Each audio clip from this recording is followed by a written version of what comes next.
L'île de leur vie depuis 20 ans, c'est Arriveli, un confetti de sable fin entouré d'eau turquoise aux Maldives.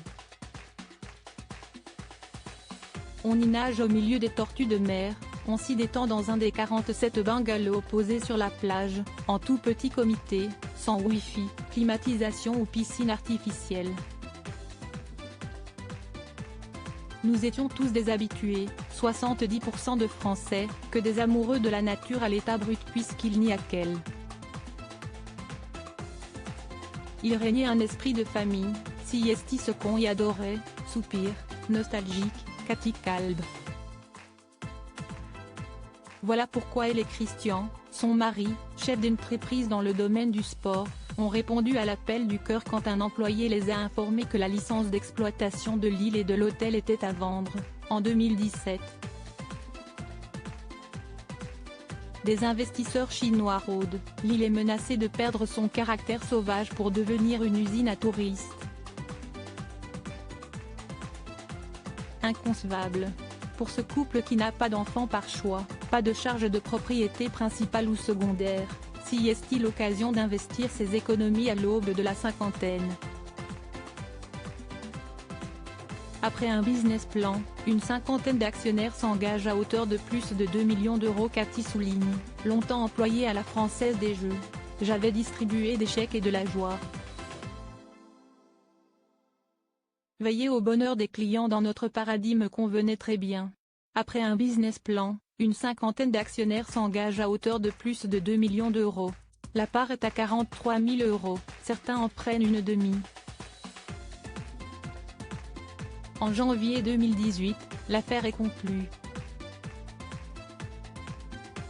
La société Save the Dream, en partenariat avec les enfants du propriétaire maldivien, obtient sa licence d'exploitation jusqu'en 2042, et Cathy s'installe à Arriveli pour gérer la relance, avec quelques allers-retours en France et des visites régulières de Christian. Il y a eu des moments merveilleux les premiers mois, se souvient Cathy, comme la fête de mes 50 ans avec une cinquantaine d'amis à Arriveli, où Christian avait déjà fêté ses 40 ans, et surtout la réunion des encore heureux actionnaires en juin 2018. L'un savait sauver les coraux, l'autre était spécialiste en photovoltaïque, d'autres en faune ou en flore. J'ai repensé le spa, commencé à donner des cours de yoga après avoir suivi une formation. Certains partenaires étaient plus motivés par l'argent que par l'écologie, mais derrière les corbeilles de fruits frais dégustés face à la mer, Cathy perçoit des dysfonctionnements. Elle comprend bientôt que la licence a été vendue 2 fois. Les enfants du propriétaire originaire des Maldives se tirent dans les pattes. Les comptes ne sont pas transparents, les marchandises commandées même pas chiffrées. Elle finit par découvrir que l'un des fils prélève via sa société, en tant qu'intermédiaire, une marge sur toutes les commandes, jusqu'à 17% sur le fioul des générateurs et des bateaux par exemple. Le couple réalise, sidéré, qu'il est tombé dans un panier de crabes. Mais Cathy tient bon, je n'ai jamais autant travaillé de ma vie, mais je savais que si je laissais le champ libre, on perdait tout. Elle saisit la justice pour démêler l'imbroglio. Peine perdue. On a découvert une justice locale inerte au mieux, corrompue plutôt, reconnaissant des droits aux plus offrants. Et face à nous, de nouveaux prétendants mettent des millions sur la table, avec des projets touristiques industriels. Pendant 2 ans, Cathy résiste à l'ennemi, même quand on lui coupe l'eau et l'électricité de son bungalow, même confinée par le Covid et privée de clients. Robinson a de la ressource, je donnais des cours de yoga aux employés, certains se confiaient à moi. On cesse d'attacher les uns aux autres, privés de tout sauf de l'essentiel.